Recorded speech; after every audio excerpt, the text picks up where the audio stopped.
علیکم ورحمۃ اللہ وبرکاتہ۔ وعلیکم السلام ورحمۃ اعوذ باللہ من الشیطان الرجیم، بسم اللہ الرحمن الرحیم۔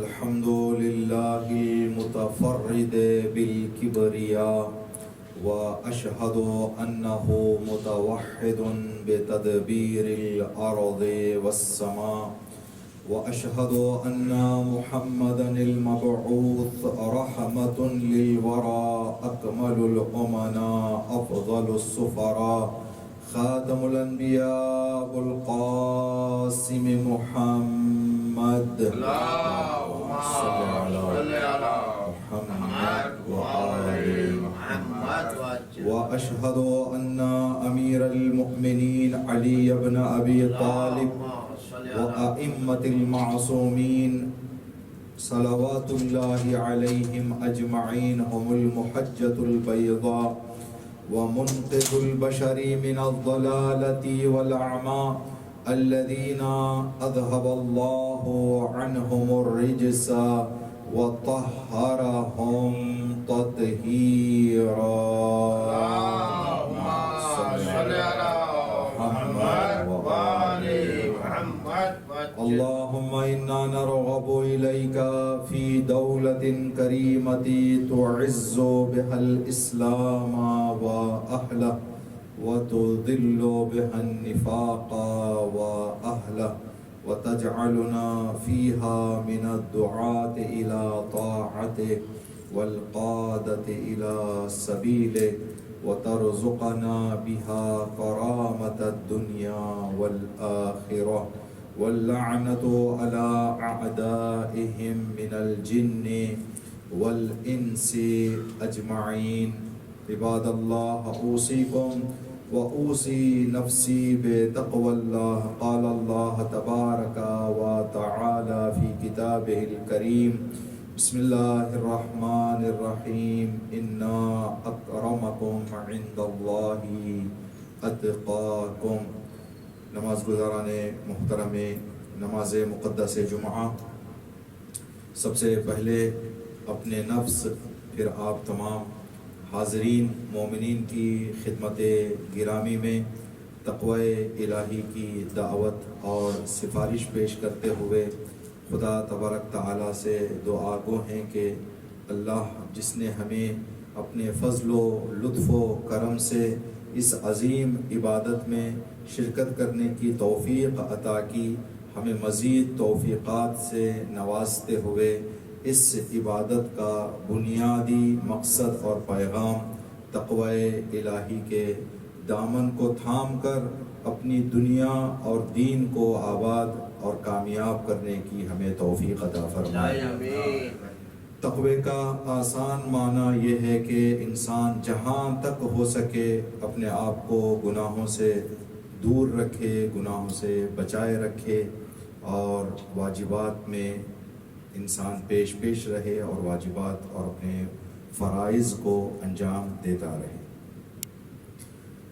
ایام محرم اور سفر اور ایام اضحیٰ جو بر صغیر میں ایک محرم الحرام سے جس کا سلسلہ شروع ہوتا ہے، 8 ربیع الاول اختتام کو پہنچتا ہے، اور یہاں پر 8 ربیع الاول ہے، جبکہ ہمارے یہاں ہندوستان میں اور شاید پاکستان میں آج 7 ربیع الاول ہے۔ تو اس حوالے سے ایک نقطہ عرض کر کے، جس امام کی شہادت کی تاریخ ہے آج، امام حسن عسکری علیہ السلام، امام کے حوالے سے کچھ معروضات آپ کی خدمت میں عرض کرنے کی کوشش کریں گے، اس لیے کہ یہ ہمارے ایسے مظلوم امام ہیں جن کا سال بھر بھی ہمارے درمیان تذکرہ نہیں ہوتا یا بہت ہی کم ہوتا ہے، جس کی وجہ اور جس کے سبب شاید بہت سارے لوگوں کو امام کے حوالے سے امام کے بارے میں پوچھا جائے تو بندہ 3-4 جملے کہنے سے بھی عاجز ہو جائے۔ امام کے بارے میں کچھ اس طرح کی معلومات لوگوں کے پاس نہیں ہے، اس کی وجہ لوگوں نے سنا نہیں اور ذکر نہیں کیا گیا اور ذکر نہیں ہوتا، اور معمولاً ان معصومین کی تاریخ میں مظلومیت کا زاویہ زیادہ ہے، جس کی وجہ سے جو ہمارا ماحول ہے مجلس ہو گرمانے والا، وہ گرمانے والا ماحول ان ائمہ کی فضیلتوں اور ان ائمہ کی تاریخ پڑھنے سے انسان کو جو ہے وہ ماحول نہیں ملتا، اس لیے ذکر ہی ہم نے جو ہے ان کو کرنا چھوڑ دیا ہے اور ان کے ذکر سے اپنے کو ہم نے محروم کر رکھا ہے۔ محرم اور سفر کے ایام کے حوالے سے یہ بات ہم آپ کی خدمت میں ذکر کریں کہ خدا تبارک تعالیٰ کا یہ اعلان ہے قرآن میں، ثم لتسألن یومئذ عن النعیم، جو بندہ بھی روز قیامت خدا کی بارگاہ میں اور خدا کی عدالت میں حاضر ہوگا تو خدا تبارک تعالیٰ فرما رہا ہے کہ جتنی نعمتیں میں نے اس کو عطا کی ہیں ہر نعمت کا اس کو جواب دینا ہے، ہر نعمت کا اس سے سوال کیا جائے گا۔ تو یہ محرم اور سفر جن لوگوں کو زندگی نصیب ہوئی تو خدا تبارک تعالیٰ کا ایک سوال یہ ہوگا کہ ہم نے تمہیں محرم اور سفر میں زندگی عطا کی، تم نے محرم اور سفر سے کیا فائدہ لیا؟ اور جو لوگ شرکت کیے ہیں ان کے لیے مزید سوال یہ ہوگا کہ میں نے تم کو محرم اور سفر میں زندگی بھی عطا کی اور شرکت کرنے کی توفیق بھی عطا کی، تم نے کیا حاصل کیا؟ اب اس کی جواب دہی ہم کو اپنے اعتبار سے ہر بندے نے جو ان مجالس اور ان ایام سے فائدہ لیا ہے، شرکت کی ہے، جو بھی عمل انجام دیا ہے، اس کے بارے میں انسان کو جواب دینا پڑے گا، اور جواب دہی ایک شک نہ ہونے والا مسئلہ ہے اور ہمیں تیار رہنا ہے۔ تو یہ جو مسائل گزر رہے ہیں ہمارے زندگیوں میں محرم اور سفر کے ایام، ایک جواب دہی ہماری بڑھ چکی ہے۔ سال 1448 ہجری قمری کا محرم بھی ہماری فائل میں اور ہمارے نامہ اعمال میں جڑ گیا ہے کہ اب اس کے حوالے سے ہمیں جواب دینا پڑے گا کہ ان ایام میں ہم نے کیا عمل انجام دیا جس سے ہم اپنے ایمان کو پختہ کر سکیں، ہم اپنے معرفت کو بڑھا سکیں، اور اگر ممکن ہو سکے تو ہم دین اور اسلام کی، انسانیت کی کچھ خدمت انجام دے سکیں۔ یہ وظیفہ اور ہمارا خدا کی طرف سے بہت بڑی نعمت تھی جو ہمیں ملی، اور اس کی جواب دہی ہر انسان اور ہر عزادار کی جو ہے وہ ذمہ داری ہے۔ 11ویں امام جن کی آج تاریخ شہادت ہے، امام کی زندگی میں بہت سارے ایسے مسائل ہیں جن پر روشنی ڈالنے سے انسان کو دو طرح کی نگاہ کر سکتا ہے۔ انسان ایک مرتبہ تاریخ پڑھتا جائے، اس پر غور نہ کرے، ایک مرتبہ تاریخ پڑھتا جائے اور آج کی تاریخ سے جوڑ کر کہے کہ ہمیں کیا اس سے درس لینا ہے، ہمیں کیا اس سے عبرت لینا ہے۔ یہ زاویے سے اگر انسان دیکھے تو انسان اپنے آپ کو بہت سارے چیزیں امام کی تاریخ اور امام کے جو ہے نورانی فرامین اور ہدایات سے اپنے زندگی کے لیے بہت سارے درس اور عبرتیں لے سکتا ہے۔ جتنا انسان سوچتا جائے گا، آپ کی خدمت میں عرض کریں کہ سیکھتا جائے گا، جانتا جائے گا، اگر وہ مادہ اور ظرفیت اور ارادہ انسان کو عمل کرنے کا ہو، ویسے ویسے عمل بھی کرتا جائے گا انسان۔ ایک لطیفہ ہے کہ ایک بادشاہ نے اعلان کیا کہ مجھے ایک غلام چاہیے جو مضبوط ہو، طاقتور ہو، کام کرنے والا ہو، چابک ہو، چالاک ہو۔ تو لوگ گئے ہیں اس کے دوسرے کام کرنے والے بازار میں جہاں پر غلام بیچے جا رہے تھے، تو جن صفات کو اس نے بتایا انہوں نے تلاش کرنا شروع کیا۔ تو جو غلام بیچنے والا تھا اس کے جتنے غلام تھے اس نے سامنے پیش کیے، سب کو دیکھ کر انہوں نے کہا کہ ان غلاموں کے علاوہ بھی کوئی غلام ہے؟ تو کہا کہ ہاں، ہمارے ایک مخصوص غلام بھی ہے۔ تو اس کو حاضر کیا گیا اور پوچھا کہ اس کی کیا خصوصیت ہے جس کی وجہ سے آپ نے اس کو الگ رکھا ہے، اور اس کی قیمت کیا ہے؟ تو دوسروں کی قیمت سے اس کی 10 گنا 20 گنا قیمت زیادہ تھی۔ تو اس نے بتایا کہ اس کے اندر خصوصیت کیا ہے؟ تو اس نے کہا کہ انسان جو بھی درخواست کرتا ہے اس کی درخواست سچی ہے یا جھوٹی یہ جان لیتا ہے۔ اس کے اندر یہ قابلیت ہے کہ کوئی بندہ کہے کہ مجھے پیسے کی ضرورت ہے، یہ درخواست جو لے کر آیا ہے سچ ہے یا جھوٹ ہے، اس کو پتہ چل جاتا ہے۔ یہ بندہ بتا دیتا ہے کہ اس کی درخواست سچی ہے، اس کی درخواست جھوٹی ہے۔ تجربہ اور اس نے کچھ ایسے اپنے اندر قابلیتیں ایجاد کی ہیں جن قابلیتوں کے مد نظر یہ پہچان دیتا ہے۔ تو بادشاہ کو خبر دی گئی کہ جناب اس طرح کی خصوصیات کا پہلے لے کے آؤ بھائی، اس لیے کہ ہر دن 1000-2000 درخواستیں تو ہمارے پاس آتی ہیں، تاکہ پتہ چل جائے کہ جو ہے کون سچ ہے، جلدی جلدی سے ہم کام نپٹا سکتے ہیں۔ ابھی ٹیم بھیجو، جا کے تفتیش کرو، جانچ کرو، پڑتال کرو کہ وہی سچ ہے جھوٹ ہے، یہ بڑا آسان راستہ مل جائے گا. یہ کہہ دے گا سچ تو ہم دے دیں گے, اگر کہہ دے جھوٹ تو روک دیں گے, منع کر دیں گے. جیسے ہی غلام کو خرید کے لایا تو اب اس کے اندر ایک فکر شروع ہوئی کہ مطلب آزما تو لیں کہ بندے کے اندر وہ کیا قابلیت ہے. تو اس نے اپنے دربار میں موجود لوگوں کے لیے شام کی دعوت کا انتظام کیا اور کہا کہ سارے حاضر ہو جائیں, اور اس غلام کو بھی اپنے ساتھ رکھ لیا.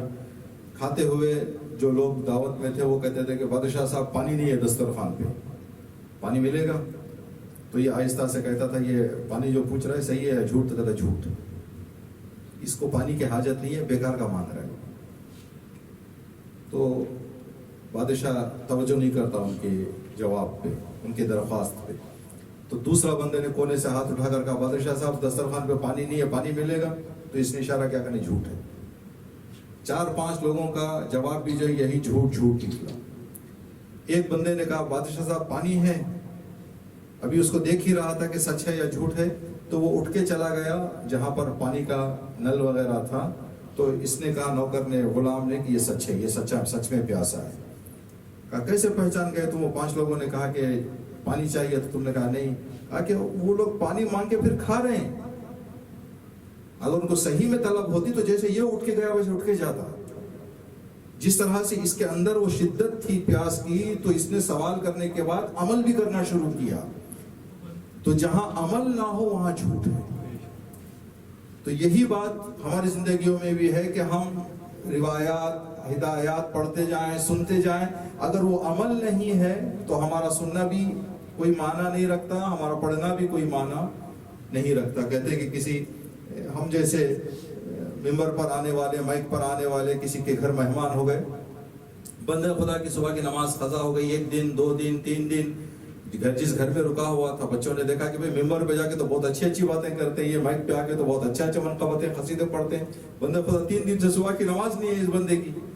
تو بچہ تھوڑا چھوٹا تھا, تقریباً 7-8 سال کا, تو لے کے آ گئے وہ مجلس میں. ان کے والد صاحب وہ مائک پہ کھڑے ہو کے منقبتیں پڑھ رہے تھے, قصیدے پڑھ رہے تھے. تو انہوں نے اپنا ایک جو تجربہ یہ بتانے کے لیے کہ کتنا پرانے سے میں منقبتیں پڑھا, کا کوئی ایسی مناسبت نہیں ہے, کوئی ایسی چیز نہیں ہے جو میں نے نہ پڑھی ہو. تو بچے نے اٹھ کے کہا جناب صبح کی نماز نہیں پڑھی آپ نے, کوئی چیز ایسی نہیں ہے جو میں نے نہیں پڑھی. تو بچہ معصوم تھا, وہ اٹھ کے کھڑا ہو گیا, جناب آپ جھوٹ کہہ رہے ہیں کہ آپ صبح کی نماز نہیں پڑھتے. تو یہ مسئلہ انسان کو کہنا الگ چیز ہے, کرنا الگ چیز ہے. تو جو نتیجہ اور جو اثر ملے گا وہ کرنے اور عمل کرنے پہ ملے گا, صرف سننے. اور امیر المومنین کی حدیث ہے کہ کسی چیز کو جان کر عمل نہ کرنا نہ جاننے کے برابر ہے.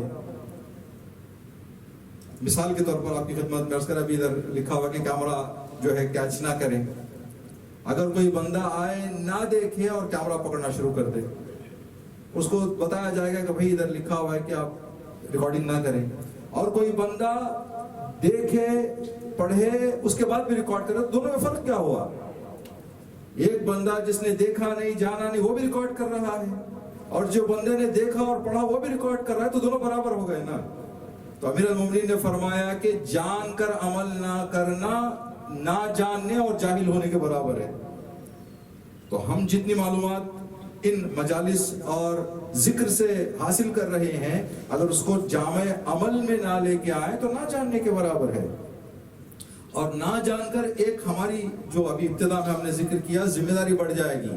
جو بندہ نہ جانتے ہوئے کوئی عمل انجام دے تو اس کو معافی کی گنجائش ہے. جو بندہ جانتے ہوئے کوئی عمل انجام دے, معافی کی گنجائش بھی نہیں ہے. اب بندہ تو کہہ نہیں سکتا کہ مجھے پتا نہیں تھا, مجھے پتا تو تھا. تو جب آپ کو پتا تھا تو آپ نے عمل کیوں نہیں کیا, کیوں یہ اس مسئلے میں آپ نے جو ہے توجہ نہیں کی, یہ سوال کیا جائے گا. تو 2 روایتیں انشاءاللہ 11ویں امام کی زندگی سے تاریخ میں روایتوں کی شکل میں ہیں, امام کی تاریخ ہے, تو انشاءاللہ یہ ذکر کریں گے. پہلا یہ کہ جیسے جیسے ہمارے آخری ائمہ, امام ہشتم کے بعد 8ویں امام کے بعد کا جو امامت کا دور تھا, بہت ہی کم عمر میں اماموں کی شہادت ہوئی. امام محمد تقی علیہ السلام کی شہادت 25 سال کی عمر میں ہوئی, اور 11ویں امام کی شہادت 28 سال کی عمر میں. امام 22 سال کے تھے جب آپ کے والد کا سایہ آپ کے سر سے اٹھا, امام ہادی علیہ السلام کی شہادت پیش آئی. اور 6 سال امام نے امامت کی. یہ سارا 6 سال کا دور امام کا ایک 4 دیواری کے اندر گزرا ہے. ایک 4 دیواری کے اندر امام کو قید کیا گیا، کبھی اس قید میں، کبھی اس قید میں، کبھی اس قید میں. مخصوص دنوں میں بہت ہی انتظامات کے ساتھ امام کو باہر لے جایا جاتا تھا کہ کسی سے امام نہ ملے، کوئی امام سے نہ ملے. یہ 6 سال کا دور جو ہے امام کا جو گزرا، اتنی سختی اور اتنی مشکلات کے ساتھ. وجہ یہ تھی کہ معلوم تھا کہ یہ 11ویں امام ہیں، ان کے بعد جو آنے والے ہیں وہ 12ویں امام ہیں جو ظلم کا خاتمہ کریں گے. اب جتنے ظالم تھے انہوں نے کہا کہ ان کو آنے ہی نہیں دینا ہے. امام کو اپنے نگاہوں میں رکھیں، امام کے گھر والیوں کو، امام کے ازواج کو اپنے نگاہوں میں رکھیں. خواتین کو وہاں پر رکھ دیا گیا کہ دیکھیں کوئی خاتون صاحب اولاد تو ہونے والی نہیں ہے. ادھر امام کو قید میں رکھا گیا. آپ کی خدمت میں عرض کریں کہ اس طرح کے جو تدابیر ظالم نے منصوبے بنائے تھے، اب ایسے کے درمیان جو بھی بندہ قید میں رکھتا تھا، اب ایک طرف سے شیعوں کا فشار، جو امام کے چاہنے والے تھے، چاہے شیعہ ہوں چاہے مسلمان جو بھی ہوتے تھے، جو بندہ قید میں رکھتا تھا اس سے آ کے سرزنش کرنا شروع کرتے، بھائی تمہیں شرم نہیں آتی نبی کے فرزند کو تم نے قید میں رکھا ہے. تو بندہ 1 مرتبہ 2 مرتبہ 3 مرتبہ کسی کی بات سنتا، آ کے حکومت سے کہہ دیتا کہ بھائی میری قید سے لے کے چلے جائیں آپ، اب میں اس زیادہ دیر تک نہیں رکھ سکتا امام کو. تو ایک بندے کی قید میں رکھا گیا جس کا نام صالح بن وصیف ہے. یہ بندہ عرب نہیں تھا، اور عباسی حکومت کے حوالے سے یہ ملتا ہے کہ عباسی حکومت نے عربوں پر بھروسہ کرنا چھوڑ دیا تھا، اور انہوں نے اپنی ساری حکومت میں ترکوں کو استعمال کرنا شروع کیا. ایک تو کلچر ان کا الگ تھا، ایک تو فکر الگ تھی، ایک ماحول الگ تھا، زبان الگ تھی. تو یہ ترکوں کو لے کر آ گئے تھے وہاں پہ. یہ جو صالح بن وصیف تھا ترک تھا. اب اس کو جس دربار میں، جس ماحول میں اس نے آ کر یہاں پر زندگی کی، اسی میں ڈھل جائے گا بندہ. تو یہ اس دور کا بے رحم ترین انسان جو تاریخ نے لکھا ہے، اس علاقے میں اگر سب سے بڑا بے رحم سنگ دل اور ظالم کوئی تھا تو یہی تھا. اس کے قید میں امام کو رکھا گیا، 11ویں امام. اب اس کو قید میں، یہ صرف قید کا مالک تھا، پتہ نہیں اس دور میں شاید کچھ لوگ جو ہے وہ اپنے گھروں میں یا باغات میں قید خانے بناتے تھے، جیسے ابھی ہم نے کل ذکر کیا جو امام دہوم، امام علی نقی علیہ السلام کا قید خانہ ہے. اب سامارا سے باہر جائیں گے تو کچھ نہیں، یہ جنگل ہے، آج بھی جنگل ہے. صرف 4 دیواری ہے، 4 دیواری کے اندر وہ شاید وہ کچھ حکومتی تعداد اس کے لیے جو ہے سیکورٹی کے لیے انہوں نے وہ جو نگہبانی کرنے والے یہ ہوتے ہیں، بھوت ہوتے ہیں، وہ بھوت رکھے ہوئے ہیں کچھ. اس کے علاوہ اندر ابھی پہلے کسی کو نہیں چھوڑتے تھے، اب سنا کہ کچھ دنوں سے اس قید خانے کا دروازہ جو ہے زائرین کے لیے کھولا گیا ہے. جب ہم گئے تو کوئی نہیں تھا، صرف 19-20 لوگ ہمارے کاروان سے تھے جو وہاں پر پہنچے ہوئے تھے. جب ہم باہر نکلنا چاہ رہے تھے تو 1-2 فیملیز آئی ہوئی تھی اپنی پرسنل گاڑیوں میں وہ زیارت کے لیے. تو آج بھی لوگوں کو خبر بھی نہیں ہے، اور اس لیے کہ جنگل کا علاقہ ہے، تھوڑا سیکورٹی کا بھی مسئلہ ہے وہاں پہ، تو لوگ جانے کی بھی ہمت ابھی نہیں کر رہے. جب زیادہ لوگوں کا جانا شروع ہوگا تو شاید اس کے بعد پھر ایک سلسلہ بنے گا. آج بھی جنگل میں ہے وہ. شاید اس دور میں باغات میں، جنگلات میں لوگ قید خانے بنا کے رکھتے تھے، جو بھی حکومت کا ہوتا تھا ان کے حوالے کرتے تھے کہ بھائی آپ دیکھ بھال کرو ہمارے قیدی کی. اس بندے کو دے دیا گیا. اب اس نے امام کو قید میں رکھ کے 2 لوگوں کو امام پر ظلم کرنے کے لیے مامور کیا. 2 لوگوں کو یہ ذمہ داری کہ جہاں امام کے ساتھ رہیں آپ، امام کے ساتھ رہ کر جو جملہ لکھا ہوا ہے، جتنی سختی کر سکتے ہو کرو، جتنا تنگ کر سکتے ہو کرو، اور جتنا ظلم ڈھا سکتے ہو ڈھاؤ. گرین سگنل دے کے ان کو بھیج دیا گیا 2 لوگوں کو صالح بن وصیف کے قید خانے میں. اور یہ جو 2 لوگ تھے، خود صالح ظالم ہے، بے رحم ہے. یہ کہتا ہے کہ میری نگاہ میں جو بے رحم تھے میں نے ان کو رکھا، میری نگاہ میں جو سنگ دل تھے 2 لوگوں کو میں نے رکھا، وہ بھی ترک کے. اب امام کو یہ گرین سگنل دے کے یہ 2 قیدیوں کو، 2 لوگوں کو، ظالموں کو امام کے قید خانے میں بھیج دیا. اب دن گزرنے کے بعد یہ دیکھنے کے لیے انہوں نے کیا کیا ہے، امام کا حال کیا ہوا ہے، نتیجہ کیا ہوا ہے. یہ جا کے پہنچے تو دیکھا دونوں کا سر امام کے قدموں پر ہے، رو رہے ہیں. تو انہوں نے کہا بھائی ہم نے بھیجا تھا ان کو ظلم کرنے کے لیے، تو پیروں پر گر کے آنسو بہا رہے ہیں. ان کو اٹھایا، بھائی ہوا کیا تمہارے ساتھ؟ کہا کہ ہم اندر آئے تو کوئی نہ کوئی بہانہ چاہیے نا اپنی بات لڑنے کے لیے، جھگڑنے کے لیے، آپ کی خدمت میں ظلم ڈھانے کے لیے. کہ جب سے ہم بیٹھے یہ خاموش، بولتے ہی نہیں کچھ. یا تو ذکر ہے، یا تو نماز ہے، یا تو عبادت ہے، یا تو تلاوت ہے. کچھ بول دیں. ہمارا اتنا ٹائم گزر گیا، کچھ ایک جملہ انہوں نے ہم سے نہ کہا، نہ ہماری طرف نکالا. گویا کہ ہم نہیں ہیں یہاں پہ.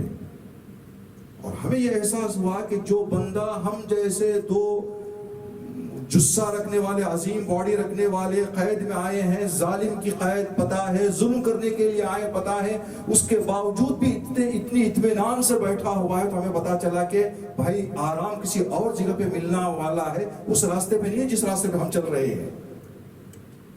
ان کے پاس کوئی طاقت ہے جس نے ان کو اطمینان دیا ہے. تو ہم اس طاقت کو حاصل کرنے کے لیے اور اس طاقت کو دیکھتے ہوئے ہم نے سجدہ کر لیا. تعظیم اور تکریم میں ہم نے سجدہ کیا. اب عباس حکومت کچھ دن امام کو ان ظالموں سے کے علاوہ امام اکیلے ہیں. پھر عباس حکومت کے کچھ لوگ آ کے کہنے لگے کہ تاکہ وہ 12ویں امام کی امامت کو روکنے کے لیے آ کے اس صالح بن وصیف سے کہا کہ تھوڑا اور سختی بڑھاؤ، تھوڑا اور شدت بڑھاؤ. تو اس نے کہا کہ بھئی اگر امام کے عاشقوں کی لسٹ زیادہ کرنا ہے تو کسی کو اندر بھیجو، جو بھی جا رہا ہے وہ بدل کے آ رہا ہے. میں نے کچھ لوگوں کو آزما کے دیکھا، جو گیا وہ ایسے مومن ہو کے آیا کہ وہ بندے کو ہم کسی اور وادیوں میں جا رہا ہے بندہ، ہو اس کے خیالات ہی کچھ اور ہو گئے ہیں. تو میں نے لوگوں کو بھیجنا ہی چھوڑ دیا ہے یہ سوچ کر کہ جو جائے گا وہ امام کا شائدہ ہو کے آ رہا ہے اندر سے، جو جا رہا ہے وہ امام کا عاشق ہو کے آ رہا ہے، جو جا رہا ہے وہ خدا کا بندہ ہو کے آ رہا ہے. تو میں نے اندر بھیجنا چھوڑ دیا. ابھی میں نہیں بھیجوں گا، اگر چاہو تو آزاد کر دو، چاہے تو اپنے قید میں لے کے چلے جاؤ. تو جب اس واقعے کو ہم نے پڑھا تو جو نگاہ ہم نے کی تو اس سے پتہ چلتا ہے کہ امام کی بارگاہ میں جب صالح بن وصیف کے نوکروں جیسے ظالم، جابر، بے رحم اور سخت دل بھی جائیں تو بدل کے آتے ہیں، ہم آتے رہیں جاتے رہیں نہ بدلیں تو ہم کیا ہیں؟ آخر ہم وہ کیا موجود ہیں جو ان کی بارگاہ میں، ان کے حضور میں، ان کی محفل میں، ان کے امام بارگاہ میں ہمارا آنا جانا ہے. اس طرح کے سنگ دل جب بدل سکتے ہیں تو ارادہ کیا ہے، نقطہ کیا ہے؟ اگر چاہیں تو صالح بن وصیف کے نوکر جیسے بھی بدل جائیں گے، اگر نہ چاہیں تو بدلنا نہیں ہے. یہ سارا دار و مدار انسان کی نیت اور انسان کے ارادے پر ہے کہ ہم کیا ارادہ اور کیا نیت لے کر آ رہے ہیں، کس خیال سے ہم آ رہے ہیں. آج ہی جب یہ واقعہ ہم پڑھ رہے تھے تو یہ بات ذہن میں آئی. اللہ نے ہر دن تلاوت کرنے کے لیے کہا، ہر دن نماز پڑھنے کے لیے کہا. اتنی ساری جو مناسبتیں ہیں، پتہ ہے کہ اگر انسان ترقی کرنا چاہے تو ترقی کی اتنی گنجائش ہے کہ ان عبادتوں سے ترقی پہ ترقی کرتا جاتا ہے. اور شیطان کا اتنا بہکاوا ہے کہ اگر ان کے ساتھ نہ جڑ جائے انسان تو پھر اتنی ایسے دلدل میں چلا جائے گا جس دلدل سے نکلنا انسان کے لیے پھر دشوار اور محال ہو جائے گا. تو یہ جو دین ہے، یہ دین اور یہ جو دینی مسائل ہر دن انسان کے ٹچ میں. ہم تھائی لینڈ میں جب بچوں کو پڑھاتے تھے تو ایک لڑکے نے آ کے کہا کہ مولانا صاحب میں جمعرات اور شب جمعہ کا جو پروگرام ہو رہا ہے اس میں ہر ویک میں شرکت کر رہا ہوں، 4-5 ویک سے میں نے شرکت کرنا چھوڑ دیا. ہم نے کہا وجہ کیا ہے بھائی؟ جوان لڑکا تھا 18-20 سال کا. مولانا بھائی ریپیٹ ہے، یا رب یا رب، اس شب جمعہ میں بھی یا رب ہے، اس شب جمعہ میں بھی یا رب ہے، اگلے شب جمعہ میں بھی یا رب ہے. جب اسی دعا کو ریپیٹ کرنا ہے تو بار بار ریپیٹ ہو رہا ہے. تو مجھے 1 مرتبہ 2 مرتبہ اچھا لگا، تیسری مرتبہ سے میں نے آنا چھوڑ دیا. تو ہم نے کہا کہ بیٹا دیکھو، مسئلہ یہ ہے کہ اگر تمہارا چھوٹا بھائی گھر میں ہو اور تمہارے والدین گھر سے باہر ہو اور بچہ شرارت کر رہا ہو تمہارا بھائی، تو تم کیا کہو گے؟ مما کو بتاؤ، مما کو بتاؤ، کال کروں بابا کو، بلاؤں بابا کو، بابا آئیں گے تو بتاؤں گا. ہم نے کہا اتنا کیوں ریپیٹ کر رہے ہیں آپ؟ اس لیے جیسے وہ شرارت شروع کرے گا تم کہو کہ مما کو کال کر رہا ہوں تو رک جائے گا شرارت سے. پھر وہ بھول کر جب پھر دوبارہ شرارت کرنا شروع کرے گا تو کہے گا کہ بابا کو فون کروں، ماما کو فون کروں، تو پھر رک جائے گا بچہ شرارت سے. کہا کہ بار بار تمہارا بتانا اس کو شرارت سے روک رہا ہے. تو یہی مسئلہ ہماری زندگیوں میں ہوتا ہے کہ شیطان کی شرارت میں ہم پھنستے جاتے ہیں تو یا رب آ کر ہم کو واپس لے کے آتا ہے. یہ نماز آ کر ہم کو اس شیطان کے جال سے نکال دیتی ہے اور ہمیں اس راستے پر باقی رہنے کے لیے. ورنہ ان لوگوں کو دیکھیں جو ان راستوں میں نہیں ہیں, ایسی برائیوں میں انسان ہو سکتا ہے کہ انسان بڑوں کی عزت کر لے, بڑوں کا احترام کر لے, لیکن یہ بڑوں کا احترام ایک زاویے میں دیکھیں تو دوسرے زاویوں میں ایسی پستی میں گرے ہوئے ہیں کہ انسان سوچ بھی نہیں سکتا. جیسے آج آپ سمجھیں سب سے زیادہ ماڈرن, سب سے زیادہ پیش رفتہ, سب سے زیادہ ترقی یافتہ ممالک کیا ظلم ڈھا رہے ہیں, کس انتہا پہ چلے گئے وہ ظلم کی, کہ اب ان کو نہ صرف ظلم پہ قباحت کا احساس نہیں ہو رہا ہے, بلکہ کچھ کلپس ایسے وائرل ہو رہے ہیں ظالم اسرائیل ملک کے کچھ سولجر سے جو کہہ رہے ہیں کہ ہم کو قتل کرتے ہوئے مزہ آ رہا ہے. ابھی ہمارا کھیل وہ موبائل کا گیم اور فزیکلی گیم نہیں ہے. ہم جب بھی تھوڑا سا انٹرٹین کرنا چاہتے ہیں, اپنے میں تفریح کرنا چاہتے ہیں, 3-4 فلسطینیوں کو مار دیتے ہیں. اب یہ جو قرآن پاک میں کہا گیا کہ انسان اگر برائیوں کے راستے پر چل بسے, چل پڑے, تو ایسی منزل پر پہنچ جائے گا کہ جانور بلکہ جانور سے بدتر ہو جائے گا. یہی مسئلہ ہے.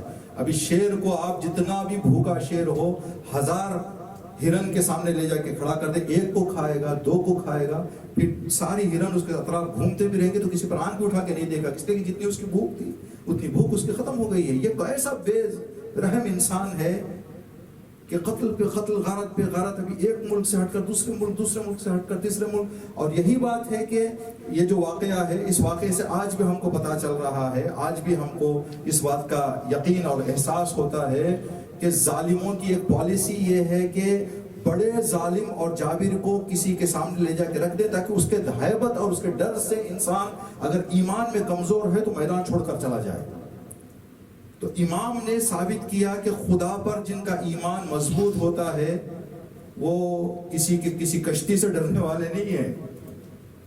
ایک کشتی کو لایا گیا, 9 مہینے سارے پریشان ہو کر تنگ آ کر یہاں تک رپورٹیں ملی ہیں کہ بہت سارے سپاہیوں نے دریا میں کود کے سوسائڈ کیا ہے. اس کو واپس لے آیا گیا اور کسی اور کو لایا گیا, کچھ بھی لا لیا جائے. اور کل ظالم بے احمق کا یہ اسٹیٹمنٹ آیا کہ ہم آپ فائنینشیل سینکشنز لگا کے ان کو تنگ کریں گے. بھائی جو پہلے ہی کر رہے ہو تو. دوسرا تیسرا راستہ یہ خدا پر جن کا اعتماد ہوتا ہے. کل خامنہ صاحب کا چہلم وہاں پر ہوا, دفن کے بعد آج ان کا 40 دن کا وقت گزرا. چہلم جو تھا, جو تعداد, جو وہاں پر مومنین کا آنا, سب کا ایک ہی یہ ہے کہ انتقام. ہم اپنے شہید رہبر کے خون سے خاموش بیٹھنے والے نہیں ہیں, چاہے ہماری جانیں چلی جائیں, چاہے ہماری زندگیاں چلی جائیں. تو ظالم اور دنیا یہ دیکھ کر حیران ہو گئی کہ بھئی یہ کس طرح کا عقیدہ اور ایمان. ہم 40 گئے تو خدا انشاءاللہ سب کو نصیب فرمائے. جیسے ہی پہلے دوسرے مرحلے پہ ہم پہنچے, وہ مشی میں نجف سے جب نکلے, تو ان عراقی مومنین کی خدمت اور جذبے کا جو کیفیت تھی اس کو دیکھ کر ہم نے اپنے اطراف رہنے والوں سے کہا کہ بھائی ہم نے حسینیت چکی ہے, یہ لوگ کھا گئے ہیں. ہم لوگ چکی ہیں بس حسینیت, ہم اسی حد تک بھی باقی ہیں.